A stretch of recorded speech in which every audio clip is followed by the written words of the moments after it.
Lena had never meant to end up on a dusty ranch in the middle of nowhere, but life had a way of pushing people toward places they never imagined. After losing her mother, her apartment, and nearly every ounce of hope she had left, she saw a flyer pinned to a bulletin board at a bus stop. Cook needed, ranch position, room included, immediate hire. That was all it said. No details, no promises, but it was enough. She arrived at the Broken Ridge Ranch at sunset, carrying a torn duffel bag, wearing shoes with soles nearly gone, and a courage that felt thinner than paper. The ranch stretched endlessly, wooden fences, grazing cattle, and a sky so wide it made her feel like she could breathe again. 4 cowboys sat on the porch, boots up, hats low, laughing loudly like they didn't have a worry in the world. One of them stood when he saw her. Tall, broad shoulders, quiet eyes, dust-covered jeans, and a presence that felt steady, like a wall built to stand storms. He didn't smile, but he nodded respectfully. "You the new cook?" he asked. "Yes, Lena," she shifted nervously. The man pointed toward the kitchen building. "We eat at 6. You're late, but we'll manage." She opened her mouth to explain, but he'd already walked away. His name, she later learned, was Cal Bennett, and he was the most silent man on the entire ranch. The other cowboys introduced themselves, Joey, Nate, and Earl, full of jokes, teasing each other constantly. They seemed harmless. They helped carry her things, showed her the bunkhouse, and kept repeating the same warning. "Cal, a good man," Joey said. "A real good man," Earl added. "But don't take his silence personal," Nate finished. "He doesn't talk much, but when he does, it's important." Lena just nodded, unsure what she had stepped into. Her first morning started before sunrise. She cooked eggs, biscuits, gravy, bacon, and enough coffee to wake half the town. The cowboys ate like they hadn't tasted food in years, praising her cooking with loud appreciation. Except Cal. He sat at the end of the table, quietly eating, nodding once in approval before going back outside. But every time Lena looked up, he was watching. Not in a creepy way. In a way that looked like he was trying to figure out who she really was. At first she thought he didn't like her, but slowly, tiny things gave him away. He fixed the broken hinge on her bunk door. He sharpened the dull kitchen knives without saying a word. He left fresh firewood stacked by her door. He even replaced the dim lantern on her porch with a brighter one. He never said a thing about any of it. Days turned into weeks, and the ranch began to feel like a place where her heart could heal. But there was something strange. A big house, far bigger and nicer than the bunkhouse, sat at the top of the hill. She asked Joey once, "Who lives there?" Joey grinned. "Boss does." "Who's the boss?" Joey opened his mouth, but then Cal walked in. Joey quickly shut up. Cal raised a brow. "Breakfast ready." Lena nodded, but her mind spun. Who's the boss? And why wouldn't anyone tell her? One evening, after dinner, the sky painted itself orange and purple. Lena stepped outside to breathe in the cool air and heard faint coughing behind the barn. "Cal." He was leaning against the wall, breathing heavily, clutching his ribs.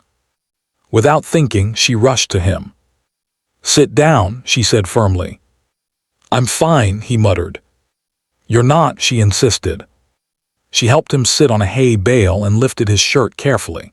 A deep bruise covered his side. "What happened?" "Horse kicked me." "When?" "2 days ago." She stared at him, shocked. "And you've been working nonstop." "Cattle don't wait because I'm sore," he said simply. His voice was low, tired, and she realized lonely. She cleaned his bruise, held an ice cloth to his ribs, her fingers brushing his skin lightly. He sat still, watching her with a softness she hadn't seen before. "You didn't have to help," he said. "Yes, I did." Her voice trembled. Something in his chest shifted, like a door unlocking. The next morning, Lena found a note by the stove. "Thank you." No name. Just that. But she knew who wrote it. One afternoon, a polished black truck arrived. A man in a suit stepped out, wearing sunglasses and talking big, too big for a place like this. He walked up to Lena. "You must be the new cook. I'm looking for the owner." "Owner?" Lena repeated, confused. Cal suddenly appeared behind her, wiping sweat from his brow. The suited man smiled brightly. "There he is, Cal Bennett, richest rancher in this entire county." Lena turned slowly toward Cal, her heart pounding. "Cal?" The quiet man who hardly spoke. The man who ate alone and fixed broken doors. The suited man continued, "Cal's land stretches 20 miles in every direction. Man could buy half the state if he felt like it." Lena stared at him, stunned. "You own all this?" she whispered. Cal swallowed and looked down instead of answering. The suit left after delivering some contracts. Silence thickened as Cal and Lena stood alone. "Why didn't you tell me?" she finally asked. "You treated me like everybody else," he said quietly. "Not like a man with money, not like a trophy, just a person. I didn't want that to change." Her chest tightened. "Cal, I wasn't here for money." "I know," he said. "That's why I didn't want to lose what we had." She stepped closer. "What do we have?" Cal looked into her eyes, really looked, for the first time. "A home," he whispered, "or we could if you stay." Lena's breath caught. "No one ever asked me to stay before." Cal exhaled, voice softer than she'd ever heard. "I'm not asking you to stay for the ranch. Stay for me."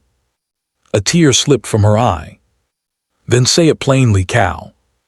He took her hands in his rough, calloused palms. "Lena, stay with me." The wind paused. Even the ranch seemed to hold its breath. She nodded. And for the first time since she arrived, Cal smiled, a real smile, full of relief and something deeper. That night she cooked dinner just for two. He sat closer than he ever had. Their hands brushed. Their laughter filled the kitchen. Hope found its way back into both their lives. She had come looking for a job. Instead, she found a man who didn't flaunt his wealth. A ranch that felt like a heart healing. And a future built not on money, but on kindness, respect, and love. She took a job cooking for cowboys on a ranch, not knowing that one of them owned the land they stood on. Or that one day, he would own her heart too. The days after that night moved differently, softer, warmer, almost tender. Cal became less of a shadow and more of a presence. He spoke more, smiled more, let himself exist around her without fear of being seen. But Lena noticed something else, something she hadn't paid attention to before. The cowboys watched them, not mockingly, not suspiciously, but with a warmth that suggested they had waited a very long time for Cal to let someone in.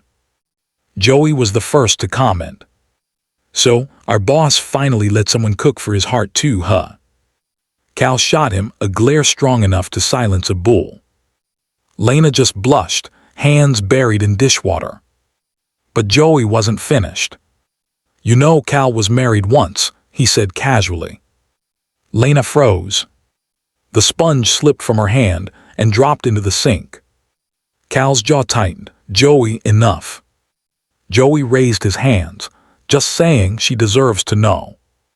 Lena looked at Cal, searching his eyes, but he walked out before she could ask. That night she heard him outside chopping wood. The thud of the axe carried a frustration she didn't understand. She approached him slowly. "I didn't know," she said softly. Cal lowered the axe, breathing hard. "Nothing to know." "Cal, if it hurts you, it matters." He leaned against the chopping block, eyes shadowed.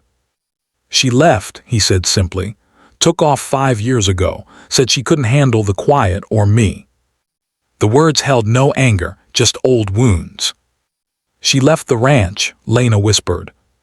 She left everything, and she left me thinking I wasn't enough. The confession cracked something inside him, and Lena stepped closer. You are enough, she said, voice trembling, more than enough. Cal looked at her, really looked, and something deep in him softened. He touched her cheek, thumb brushing gently across her skin. You make it easy to believe that.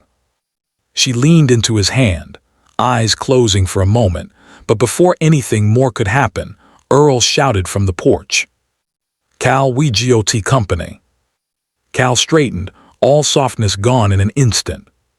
Stay inside, he told Lena. But she didn't listen. She hurried behind him as 2 trucks rolled up, dust swirling around them. 3 men stepped out, hard-eyed, rough-looking, the kind who weren't here for a friendly visit. Cal walked straight toward them. What do you want? The leader, a tall, sharp-faced man, smirked. Heard you're buying up land, Bennett. My boss wants to talk. I'm not selling. Oh, you will, the man said. You don't get a choice. The tension thickened like smoke. Nate and Joey stepped beside Cal, hands near their belts, not reaching for guns but close enough to show they weren't afraid. Lena's heart pounded. The sharp-faced man leaned in. We'll be back, and when we come next time, we won't be talking. The trucks peeled away, leaving dust and threats behind. Lena grabbed Cal's arm. Who are they? People who don't belong here, he said quietly. People who don't like that I own this land. People who think money gives them the right to take what they want. But you have money too, she whispered. It's not about money, Cal said. It's about power. Lena swallowed hard. Are we in danger? He looked down at her, placing both hands on her shoulders. You're safe with me, I promise. She believed him. Even when the fear lingered, even when storms brewed at the edges of their peace, Cal's presence wrapped around her like armor. That night she couldn't sleep. Every sound outside made her jump. Eventually she stepped outside and found Cal sitting on the porch, staring at the sky. You're awake, he murmured. I couldn't sleep, she admitted. He nodded once. Come here. She hesitated only a moment before sitting beside him. The night was cool, the stars impossibly bright.